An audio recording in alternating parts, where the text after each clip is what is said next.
Alan Peter S. Cayetano, Majority Floor Leader Ferdinand Martin Romualdez, Chairman Franz E. Alvarez, Chairman Jose Antonio R. C. Alvarado, distinguished representatives, magandang umaga sa inyong lahat. At the outset, let me correct that this is not my birthday today. In a few weeks from now, that will be my birthday. At the outset, also let me thank the Speaker for according me leniency during the hearing last May 26, 2020, and for inviting me again in today's hearing regarding the constitutional and legal issues surrounding the franchise application of ABS-CBN. Bago po ang lahat, gusto ko pong ipaabot na nakikiisa ako at ang aking tanggapan sa layunin ni Speaker Alan Peter Cayetano na mabigyan ng isang patas, tapat at mabusising investigasyon na kikilatis at hihimay sa ABS-CBN. Nakikiisa po kami sa mga pagkakaroon ng malawakang diskusyon upang mahimay at mabigyang linaw ang mga issue at ang mga nagkakasalungat na opinyon, pananaw at haka-haka patungkol sa ABS-CBN. Now, this move is consistent with my position all along that A, under Act number 3846 and PD number 576-A, a franchise is required to operate radio and television stations within the Philippines. B, Congress has the exclusive and plenary power to grant a franchise, including its terms, conditions, and period. And letter C, a franchise for broadcast must specifically be in the form of a statute. I would like to take this opportunity to say that I am not at loggerheads with Congress. In my letter to the NTC, I only cautioned the NTC of its possible encroachment on the legislative power if it issues a provisional authority without a law authorizing such action. I never mentioned the name of Speaker Cayetano and any congressman in my advisory letter to the NTC or in any of my subsequent press releases. After all, I am also the statutory counsel of Congress, as demonstrated in the Ilocos 6 case, the martial law cases, minority leaders case in Suarez, etc. Number one, the office of the Solicitor General as representative of the Republic of the Philippines has always upheld the rule of law. The Holy Bible in Leviticus 5:17 reads, and I quote, "If a person sins and does what is forbidden in any of the Lord's commands, even though he does not know it, he is guilty and will be held responsible," unquote. This is also true under Roman law, which introduced the maxim, ignorantia legis neminem excusat. Ignorance of law excuses no one. From the ancient times, we fast forward to the modern times. The Philippine Civil Code provides in Article 3 as follows: ignorance of the law excuses no one from compliance therewith. Not every Filipino reads the Bible. Very few are familiar with the Roman law and the Civil Code. But across the archipelago, every Filipino, rich or poor, educated or otherwise, understands the so-called majesty of the law or the rule of law. From my kakabsat in Ilocos provinces, where my parents came from, they understand this principle as amin ket ang parintumang linteg bak ng man wenno na kurapay. Translate this as, everyone bows down to the law, whether he is rich or poor. In the Visayas, my countrymen would say, ang matag usa, adunahan man o kabos, muyukbo sa balaod. And in Nuevo Iloco, Mawag, Davao de Oro, where I was born, we say, mapobre man o madato, walay gipili ang balaod. The OSG, as the defender of the Republic and the people, has always been vigilant in its crusade for the rule of law and good governance. No less than our track record is testament to this. We have previously fought against abuses and injustices in a long line of cases, some even before my tenure as Solicitor General.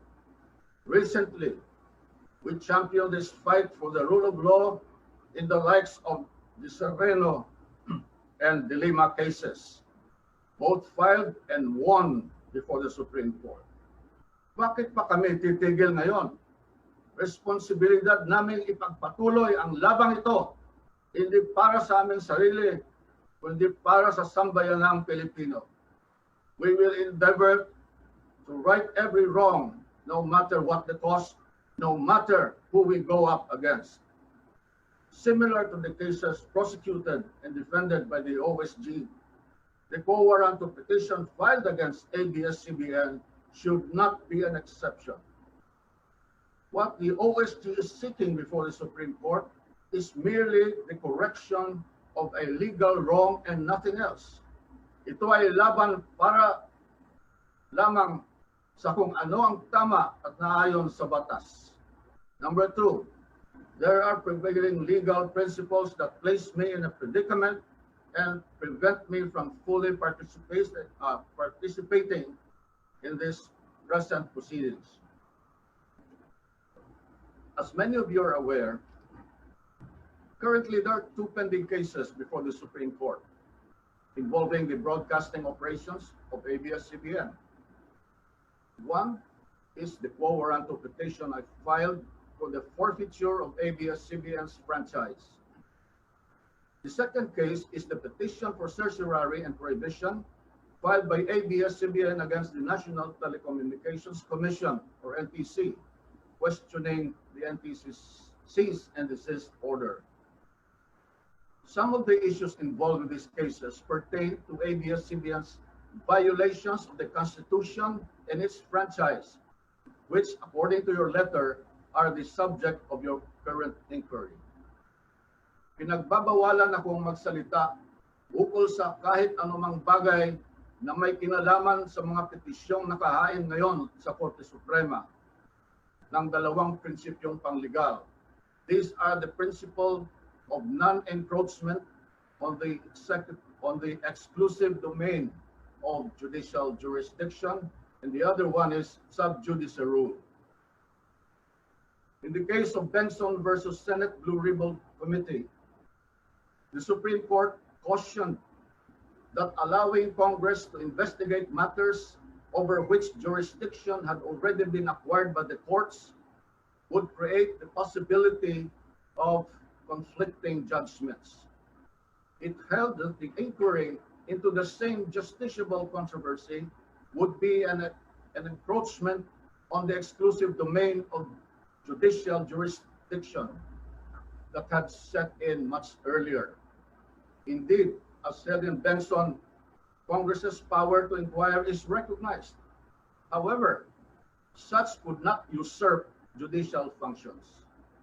In the same vein, the sub judice rule restricts comments and disclosures pertaining to the judicial proceedings in order to avoid prejudging the issue, influencing the court, or obstructing the administration of justice. The same rule was likewise used by the OSG in declining the previous invites from various committees in the Senate and in the House of Representatives, where the expired franchise of ABS-CBN and its renewal are being discussed. Lest I be misconstrued of favoring the House over the Senate, My appearance today is without prejudice to prohibitory rules. I come here to heed the Speaker's call last May 11, 2020, and I quote, "As a fellow lawyer and a government worker, we should be working together and not trying to bring down each other, unquote." As a matter of fact, the Republic filed on February 13, 2020, a very urgent motion for the issuance of gag order in the quo warranto petition invoking the sub judice rule. In said motion, the Republic prayed for the issuance of an order prohibiting the parties, including the Republic, and any person acting on their behalf from releasing any statements discussing the merits of the quo warranto petition. I maintain this position, and thus I am not allowed to answer any questions involving matters pending before the Supreme Court. I must tread lightly to avoid violating the sub judice rule. A violation of the sub judice rule may render one liable for indirect contempt under Section 3B, Rule 71 of the Rules of Court. I must also point out that the canons of Code of Professional Responsibility likewise hinder me to comment on the merits of the case. In the case of ABS-CBN versus NTC, the House of Representatives, along with the Senate, has been impleaded by the court as a party litigant. Thus, my mere presence in any proceedings of the House of Representatives to hear and discuss any matters involving the case might violate the Code of Professional Responsibility. As we all know, the OSG represents the NTC in the cases earlier mentioned. As with all lawyers, as Solicitor General, I am bound by the Code of Professional Responsibility, which obligate me to observe candor, fairness, and loyalty to my client, to keep fidelity to my client's cause, and to preserve the confidence of my client. It may thus be the height of professional misconduct and impropriety for me to appear before a party litigant, especially when this appearance would inevitably lead to a discussion of matters relating to an ongoing case. More than OSG's role as counsel for NTC, OSG also acts as the direct representative of the Republic of the Philippines in certain proceedings. As the Republic's representative in the quo warranto against ABS-CBN, and as a statutory counsel of the NTC in the ABS-CBN's petition for certiorari and prohibition against NTC, the OSG plays a quintessential role in protecting the Supreme Court from extraneous influence so that the latter may not only be impartial, but also appear to be impartial in deciding upon the issues of the case. Number 3, in its broadcasting operations, ABS-CBN committed violations arising from its franchise, the laws, and the Constitution. In this Honorable House's email to OSG last May 29, I was directed to give an opening statement, and I quote, summarizing why ABS-CBN's application should be denied, unquote. The OSG has already furnished this committee with the pleadings that it has filed with the Supreme Court. To reiterate, the OSG has made known to all that ABS-CBN violated the Constitution and other pertinent laws. I am quoting the following arguments raised by the Republic in its pleadings filed before the Supreme Court, which are already as part of public records. Number 1, ABS-CBN Corporation violated the nature and scope of its legislative franchise under RA 7966 when it allowed another entity, ABS Convergence, to make use and abuse the legislative franchise granted to ABS-CBN Corporation. ABS CBN Convergence, Inc. has no legal authority to broadcast under RA 8332. Number 2, furthermore, under RA 7925, no single franchise shall authorize an entity to engage in both telecommunications and broadcasting, either through the airwaves or by cable. Thus, with its KBO offerings, ABS-CBN Convergence not only violated its own legislative franchise, but also the Public Telecommunications Policy Act of the Philippines. Number 3, based on the foregoing. Excuse me, Solicitor General. Hello? Before you continue, Solgen, the committee secretaries of joint committees is hereby directed to have our guests to take their oaths. May I proceed, Your Honor? Based on the foregoing, it cannot be denied that ABS-CBN Corporation. Excuse me, Solicitor General. Opo, mag-oath lang po kayo sandali. Sunod pwede na po kayo mag-continue. SecGen, Comsec. Mr. Chair, can you already include all the others so that we can have an omnibus? Yes, sabay-sabay na po lahat. Sabay-sabay na po lahat. Pati ABS-CBN. Pati NTC. Lahat po ng invited guest natin, sabay-sabay na po. Even those in Zoom, Mr. Chair. Thank you. Thank you, Congressman Albano. Comsec. Please raise your right hand. Do you swear to tell the truth, the whole truth, and nothing but the truth before this joint congressional inquiry, so help you God? Thank you. Solgen. May I continue, Your Honor? Please continue, Solgen. Thank you. Thank you. Now,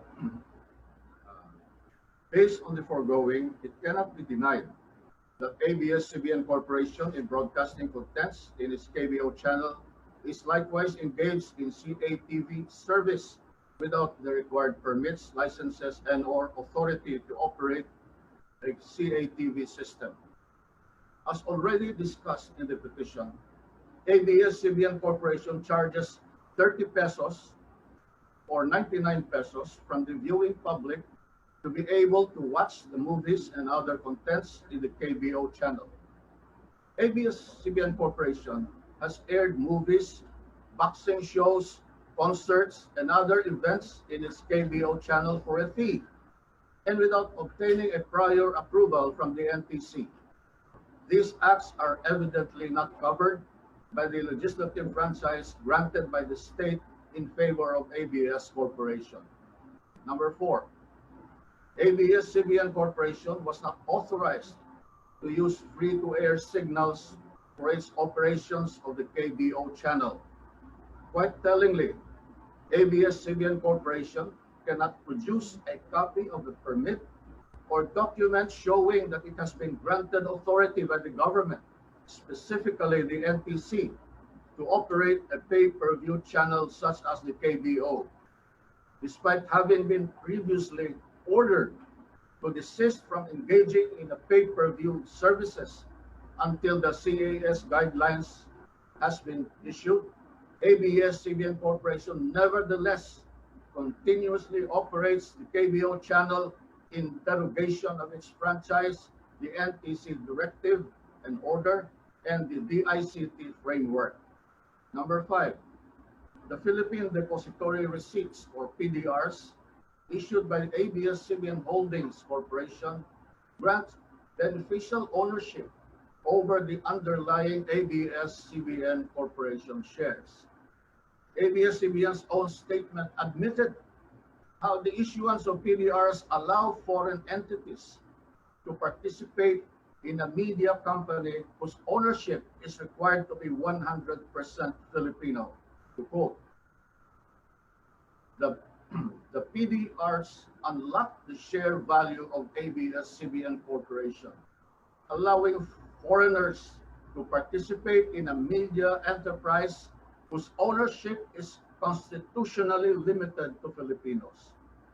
With foreigners allowed to buy PDRs, the ABS-CBN Corporation shares, which have long been undervalued, can now play catch-up with regional media counterparts.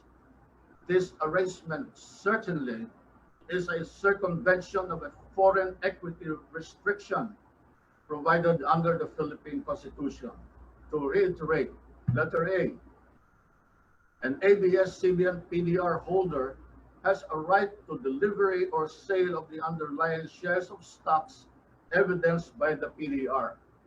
If the holder is a non-Filipino, delivery of the shares of stock can still be made to a Philippine person designated by the non-Filipino holder. Letter B. Upon exercise of the PDR exercise rights, the shares delivered or sold shall be lodged with the PCD unless and until the exercising holder, in case of delivery, or subsequent transferee, in case of sale, requests for upliftment into registered stock certificates evidencing shares. Letter C. The delivery of the shares comes with all the right of a shareholder, including voting rights. Letter B. An ABS-CBN PDR holder has a right to additional PDRs and to the adjusted terms and conditions upon occurrence of certain event. Letter E. An ABS-CBN PDR holder has a right to dividends from the underlying ABS-CBN Corporation shares. Letter F. An ABS-CBN PDR holder can modify or alter their rights upon passing of an extraordinary resolution. To conclude, the ABS-CBN PDR grants beneficial ownership to the PDR holders based on the rights conferred upon them, evidenced by the PDR instrument and PDR certificate submitted by ABS-CBN. To countenance this practice is a looming threat to our sovereignty, which the constitutional safeguards aim to protect. Indeed, the ABS-CBN PDR has provided for a creative mechanism to indirectly own the underlying ABS-CBN shares of stock, but no matter how creative, the resulting end remains that enables non-Filipino to beneficially own a media conglomerate, the ABS-CBN. The pleadings filed by the OSG and their attached documents already bear out the sins of ABS-CBN. I encourage you, honorable representatives of our people, to scrutinize every detail of the documents we have provided you. See for yourselves the facts as borne out by the documents, rather than the falsehoods peddled by various groups whose interests are served by maintaining the unfair and unjust status quo. National Artist for Literature F. Shonil Jose hit the nail on the head when he said, and I quote, "The real issue with ABS-CBN and its owners is not press freedom. It is money, politics, and power.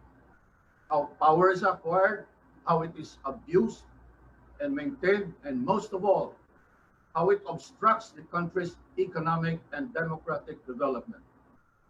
For the past few days, ever since ABS-CBN supposedly went off the air, their stars and celebrities have taken to social media to rail against what they perceive to be oppression on the part of the government.